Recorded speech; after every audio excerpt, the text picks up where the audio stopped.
Good morning, everybody. How's everyone doing this morning? I'm up early. Got to run to the post office before I go camping this weekend. Well, today and tonight. And I just wanted to give you all my hirshbach story. So that being said, go for a ride with me. I worked for hirshbach for about 8 to 9 months back many years ago. I mean, this was quite a few years ago. So things could have changed. I'm not for sure, but Cooper, see this hat right here? This is how your hat's supposed to look like. Not some bullshit ass one you got from the fucking truck stop, my friend. You need to up your game. Stop spending your Love's points. Well, actually, I don't think they fuel up at Love's.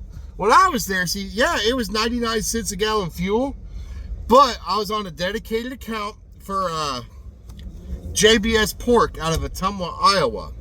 At the time, I lived in Bloomington, Illinois.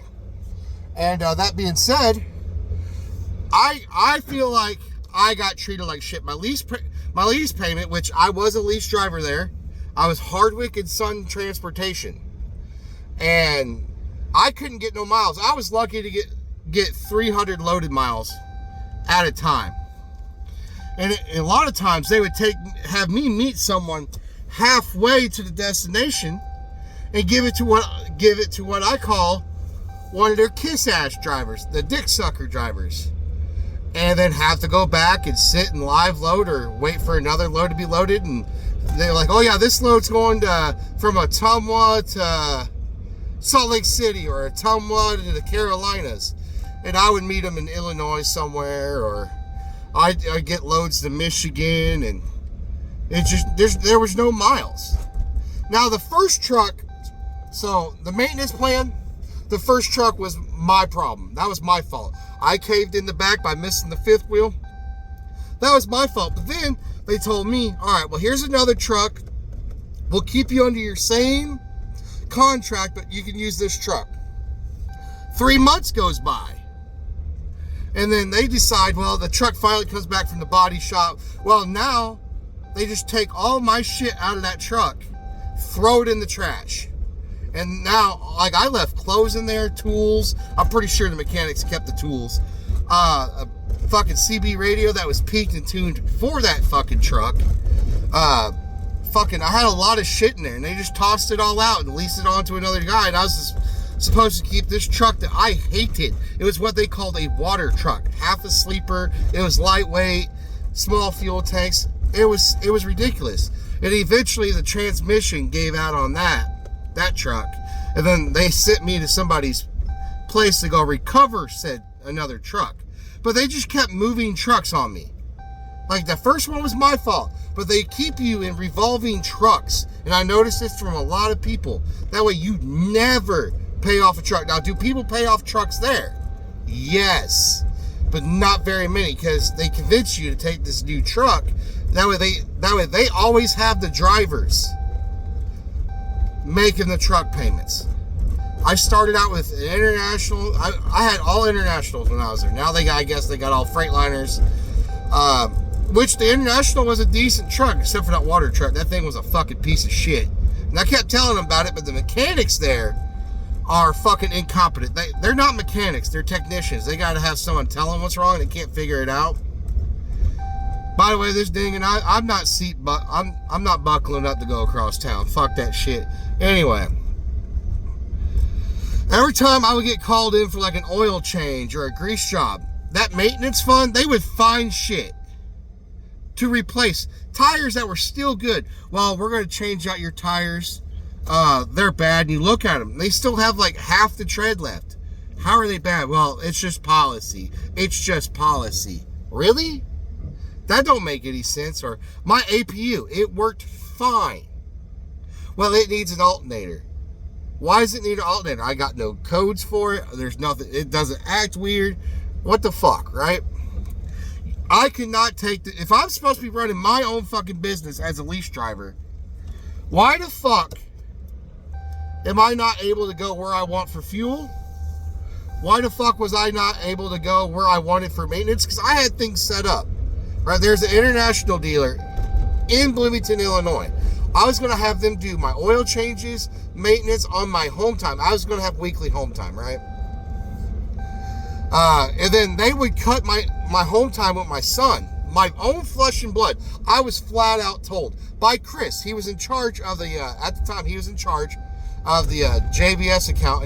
I called him Asian Chris. He was the only Asian man I've ever met named Chris. What's more important, your business or time with your kid? Really? He's like, if you want to grow a business, you just can't go home. And at that time, I knew my time there was short. You can't tell drivers that. And then they go out and buy companies like, Kirchner or whatever the fuck it was out of Oklahoma City. A company known to make drivers drive around with failing equipment. But that's a different story. You could go to TikTok and ask Gear Grind and Hyena about that. They fired her over it, if I remember correctly. You have to be part of the Dick Sucker Club there to make any fucking real money. I always got the minimum guarantee, which at the time was $12.50. $12.50 for a lease operator? Really? That's company driver that was company driver pay then too. That was their guarantee. So why would anybody want to do a lease purchase on trucks at my lease purchase? I always got the older trucks, so it was on the low end of the spectrum. It was $875 a week. There were some people paying $1,000 to $1,200 a week for the newer trucks. These lease purchase companies like Swift and all that shit, and I'm not gonna say hirshbach's a predatory company, but it is predatory leasing. They prey on the new drivers of the company. I went there with like 7 years experience because I believed the hype. I wanted to go become my own fucking boss and have something to leave my kids, and it just wasn't gonna happen there at Hirschbach. Now, the main reason why I left before I had another job lined up was the fact that there was some family shit at home with my kid, and I needed to go local. Like, it had to fucking happen. Now, they let me, which made no sense to me. I don't know why I could not take the truck back to the Monmouth terminal. They made me drive it all the way back to Dubuque, even though there was a terminal a lot fucking closer. It makes no sense. That being said, I wouldn't believe all the hype on the Hirschbach lease, especially for two people team driving in a truck who are known liars, who I make up a lot of tall tales. You guys, anyone in the NFG, I make up a lot of tall tales, right? But this is the God's honest truth. I still harbor a smidge of resentment for the way I was done there at Hirschbach. I was done dirty. Between throwing shit away, those tools were my fucking grandpa's. They were my grandpa's. They were the only things I had left of them, and they just threw them away. Clothes, which for a bigger guy, it's hard to find clothes that fit properly. Just hucked them out. And they gave me a credit. If you need some shirts, we have shirts in the East Dubuque terminal. You can go grab some. Really? I mean, don't get me wrong, they were nice shirts, but who wants to wear fucking Hirschbach shit all the goddamn time? They cut my home time short. I told them when I first hired on, every other weekend, I have to be home Friday afternoon till Monday morning. Saturday night rolls around. Well, here's your load. You got to leave in the morning. Now I'm scrambling and pissing off my ex-wife. They just did it on purpose. So, that being said, you're not going to make more than company drivers there. No. If you're on a dedicated account and you get a minimum guarantee, those company drivers are getting the same fucking guarantee. You're nothing but a company driver making the fucking truck payment for them. And Cooper, if you were smart, get out of this situation. You're better off at home. Go get you a hazmat and a tanker endorsement and go haul fucking fuel. I am making the most money. I am home every day.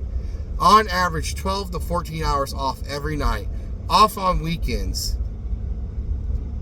And, yeah, making the most money I've ever made. The most money I have ever made. So that being said, y'all keep shitting out your fucking asses. Stay away from these predatory leasing shit. And stop listening to people on YouTube trying to tell you how to make money. Especially motherfuckers that jump from lease purchase to lease purchase to lease purchase. That, in all reality, they're failing at life. And I don't have a problem with Jason or Cooper. But how can anyone take any of this shit seriously when they go from lease to lease to lease to lease? fucking go to people and you know, backstab their friend to go to another friend to beg for a fucking job, and then abandon that job to go make table scraps. You're getting a handout. What you're working for Coach, now you're getting a handout from him because you're working for his LLC.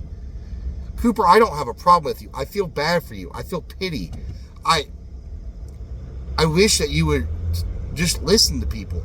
But that's the problem with some people. They have it in their head that they're always right. And it is what it is, I guess. That's my hirshbach story. Don't believe everything these guys say about hirshbach. Half of it's fucking not even right.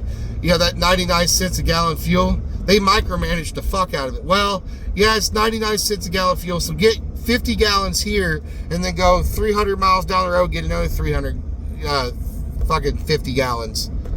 If you don't do that, now you're paying full price for fuel. They just micromanage the shit out of you. So, that being said, keep shitting out your asses. It's 11 minutes. Good luck.